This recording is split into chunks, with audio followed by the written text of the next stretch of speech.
بابا جان نخرین، نزنین. هر عطری رو که ترند میشه رو شما باید بخرین و بزنین. توی مترو میریم، توی فروشگاه میریم، از هر 10 نفر 5 نفر گودگرد زده، 5 نفر باکارات روش. بابا خفه شدیم تو این چله تابستون. نکنید بابا، خواهر من نکن. سلام، خیلی خوش اومدی به ویدیو دیگه. با من نازی هستم و اینجا کانال پرفیونازه. بچه‌ها نیومدم دعوا کنم، اومدم تو این ویدیو چند تا عطر رو مورد بررسی قرار بدم که توی دنیا خیلی ترند شدن و همتون میشناسین این عطرها رو. ولی خب یه جورایی لب تیغ قرار دارن، یعنی یه سری از آدما عاشق این عطرها هستن و یک سری دیگه نه، میگن اصلا به درد آشغالی میخوره و اصلا الکی این عطرها ترند شدن یا معروف شدن یا اینقدر همه گیر شدن. بریم سراغ اولین عطر. یه جورایی از همون اول خودزنی بکنم، ولی قبلش باید بهتون بگم که چند تا عطر آخر رو گذاشتم مخصوص عطرهایی که کلا تو این کانال بررسی کردم و میخوام بهتون بگم که از بین این عطرها کدوماش رو من دیگه امتحان نخواهم کرد و واقعا دیگه ازشون استفاده نمی‌کنم و تجربه خودم رو تو این مدت بهتون بگم. اولیش میریم سراغ عشق هممون، لاویبل. بله بچه‌ها، متاسفانه دارم خودزنی میکنم. لاویبل جزو عطراییه که با اینکه توی دنیا خیلی معروفه، خیلی خانم‌ها دوستش دارن، ولی خیلی هم از این عطر بدشون میاد و میگن خیلی بیش از حد شیرینه، یک بوی مصنوعی داخلش داره، اون پچولیش خیلی بیش از حده و باید بهتون بگم بهشون حق میدم، چون من این عطر رو توی زمستون فوق‌العاده دوست دارم ولی توی تابستون خیلی اصلا واقعا اون حالت مصنوعی و شیرینی بیش از حدش رو واقعا میتونم توی تابستون لمسش بکنم. من اگه بخوام از این عطر استفاده کنم، همیشه قبل از بیرون رفتن اون رو روی لباسم اسپری میکنم، یه چند دقیقه بمونه اون روایح تندش و مصنوعیش از بین برن و بعد راست میگن خیلی همه گیر شده. وقتی شما میشنویدش دیگه اون حس یونیک بودن، خاص بودن رو ندارین، ولی خب باز بگم عاشقشم و همچنان ازش استفاده میکنم. عطر بعدی بریم سراغ اوپیوم. بله، بلک اوپیوم جزء این دسته قرار دارن. عطرایی هستن که با وجود اینکه هنوز هم پرفروش هستن و خیلی دوستشون دارن، باز هم میگن جزء عطرهای تکراری هست. زیاد شده بوش و جوونها دیگه علاقه‌ای به اون رایحه کلاسیک و قوی این عطر ندارن و درسته بعضیا میگن که خب بوی قهوهش رو دوست داریم ولی دیگه اون بوی قهوه و دودی بودنش خیلی سنگینه و نمیپسندنش. دیگه جوونها بیشتر دارن میرن سمت عطرایی که سبکتر باشن، اونقدری مثل عطرهای کلاسیک ماندگاری نداشته باشن، عطرایی که خیلی ماندگاری داشته باشن و خیلی شیرین باشن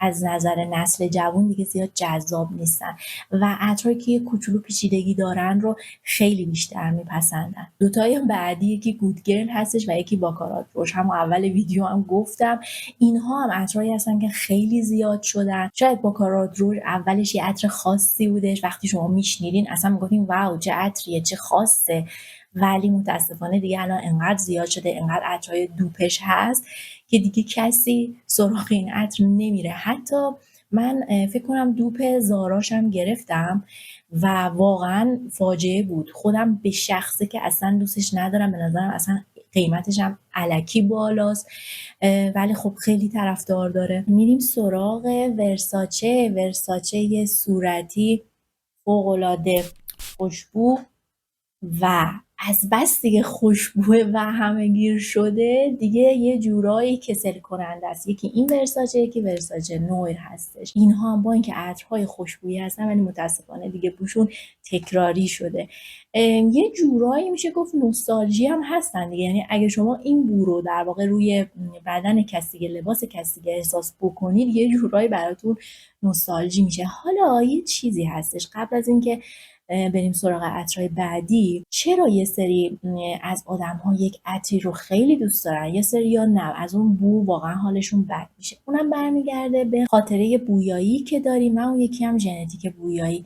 وقتی شما از یک بویی حالا تو زمین ناخودآگاهتون مونده باشه، فوق‌العاده خاطره خوبی دارین، وقتی اون بو رو دوباره استشمام کنین ناخودآگاه خوشتون میاد، ولی اگه خاطره خوبی نداشته باشین خب معلومه اصلا از اون عطر و از اون بو زده میشین. این یکی. و مسئله بعدی، شاید بعضیا یک بو براشون خیلی ملایم و لطیف باشه ولی یک نفر دیگه فوق‌العاده اون بو براش زیاده، حتی باعث سردرد میشه. به خاطر همینم دنیای عطر انقدر گسترده است و انقدر عطرهای متنوعی داخلش وجود داره. مسئله بعدی دو تا گروه بویایی، یکی شیرین و گلیه و اون یکی هم عودی چوبیه. این دوتا هم انسان ها با سرش مخالفن.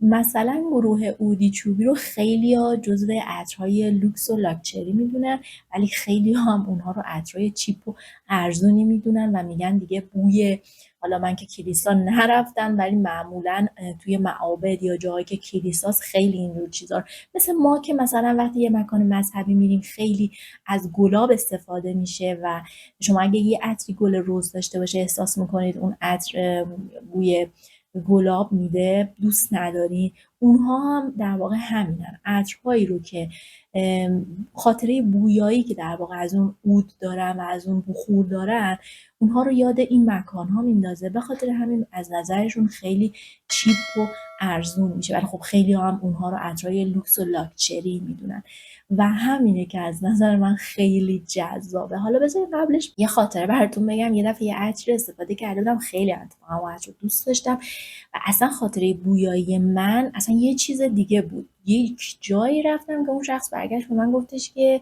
چه عطری استفاده کردی؟ بوی کرم دست کامانو میده. خیلی برام جالب بود چون مثلا فرسنگ ها فاصله داشت از نظر بویایی، ولی خب اون شخص براش یه همچین بویی تداعی میشد. اصلا طبق معمول از من هیچ اهمیتی نداشت، نظرش رو گفت و من همچنان اون عطر رو دوست دارم، ازش استفاده میکنم. خب بریم سراغ سانتال 33. بله متاسفانه این عطر هم عطری هستش که خیلی همه گیر شدش، با اینکه قیمت بالایی داشت و وقتی اومد فوق‌العاده یه جورایی ترکید و همه دوستش داشتن و ازش استفاده میکردن. دوپش زیاد شد و هر جا که میرفتی همچین بوی رو میشنیدی. این یکیش. مسئله بعدی مسئله هستش که خیلی ازش وایب جنگل و خنکی و اینجور چیزا میگیرن، خیلی ها اون بوی سبزیه رو دوست ندارن. لینتردیت، بله لینتردیت روش هم عطری هستش که تجربه شخصی خودمه، عطری هستش که خیلی بوی شیمیایی و دارویی داره و یه جورایی بوش مصنوعیه. میدونم خیلی از خانم‌ها دوستش دارن، استفاده میکنن، من حتی بررسیش هم تو این کانال میذارم چون تو برنامه‌ام هستش، ولی متاسفانه اون بوی داروییش همه پسند نیستش. فوق‌العاده عطر سنگینی. بعدی عطر آنجله. بله عطر آنجل هم فوق‌العاده عطر سنگینیه، همه پسند نیستش. اون هم جز عطرهایی هستش که مثل گودگرل میگم فقط به خاطر شیشش معروف شده و یک عطری هستش که دیگه همه گیر شده و خیلی ها باهاش سردرد میشن. فوق‌العاده بوی تندی داره. ویدیوی آخر من همین عطر آنجل فانتاسم مورد بررسی قرار دادم، خیلی برام جالب بودش. اولش خیلی تابستونی و ساحلی بود و پایانش خیلی گرم و عمیق و تند و اسپایسی بود. اصلا یه دو تا معقوله جدا از هم که ای داشتم فکر میکردم خب اینو چجوری آدم باید استفاده کنه. اگه به هوای نوتای اولیه‌اش برای تابستون استفاده میکنی، تو نوتای آخریش میخوای چیکار کنی؟ اگه برای زمستون میخوای استفاده کنی، نوتای اولیه رو میخوای چیکار کنی؟ خلاصه یه عطر بامزه دیگه، چالش برانگیزه. عطر یوفوریا، ولی باید بهتون بگم نه، یوفوریا خیلی خوبه، دوستش دارم مخصوصا برای قرار. یعنی نمیتونم بهتون بگم عطریه که روزانه ازش استفاده کنید یا برای عروسی و مهمونی و سر کار، نه. به نظر من هنوز یوفوریا عطر جذابیه برای قرار. بریم سراغ عطرهایی که خودم تو این کانال بررسی کردم و باید بهتون بگم که عطرهایی هستن که برای بار دوم تهیه‌شون نمی‌کنم. اول بریم سراغ خانواده یاراها. به غیر از یارای صورتی که به نظر من همیشه جذابه، یاراهای دیگر رو اصلا دوست ندارم، مخصوصا یارو کندی که فوق‌العاده بوی توت فرنگی مصنوعی میده. یارا توس رو خیلی دوست داشتم، وقتی که اسپری می کردم از بوی انبش واقعا شاد می شدم، ولی دیگه برام اون جذابیت متاسفانه نداره. چند وقت پیشم حتی اسپری کردم یه ذره حالت تهوع گرفتم. بعدیش یارامویه که وقتی دفعه اول اسپری کردم اصلا اون بوی خامه‌ای و شکلاتی و کرمیش اصلا روی پوستم دیوونم کرده بود، ولی متاسفانه اونم دیگه مورد پسندم نیستش. البته بگم رو پوست بقیه خیلی دوستش دارم ولی خودم نمیتونم تحملش کنم. بعدی قاعده الفرسان آنلیمیتده که اون رو تو ویدیوش هم گفتم دیگه، تاکیدش نمی‌کنم. برای بعضی یادآور یه دسر خوشمزه شکلاتی وانیلی خیلی جذابه، ولی اون گل یلان یلانگش واسه من وحشتناکه، اصلا نمیتونم بوشو تحمل بکنم. به نظر من یه وایب دخترانه، یعنی اگه بوشو دوست داشته باشین یه وایب دخترانه خیلی باحالی داره. رو پوست بقیه برام خوشایندتره تا اینکه بخوام خودم استفاده بکنم. بعدی هم عطر جویفوری از کالکشن شارلوت تیلبری، فوق‌العاده عطر کلاسیک و قدیمیه. خیلی من اصلا نمیتونم بوشو تحمل کنم، یاسش اصلا یاس زیاد جذاب و جالبی نیستش. بعدی عطر اکسکیز آمیتیس هستش از برند لالیک، اون هم فوق‌العاده عطر صابونیه. توی ویدیوش هم گفتم شبیه صابونای لوکس هتل‌ها میمونه، واقعا بوی تمیزی و بوی صابون داره. اونم از اون عطرایی هستش که دیگه تهیه‌اش نمی‌کنم، یعنی حتی توی کلکسیون هم بخوام برم یه عطر رو انتخاب کنم، اون عطر رو قاعدتا انتخاب نمی‌کنم. نارسیسو پودری که اصلا هر کاری کردم با این عطر دوست بشم، ولی متاسفانه نشد، اصلا نتونستم باشه ارتباط برقرار کنم. چندین بارم امتحانش کردم ولی نتونستم.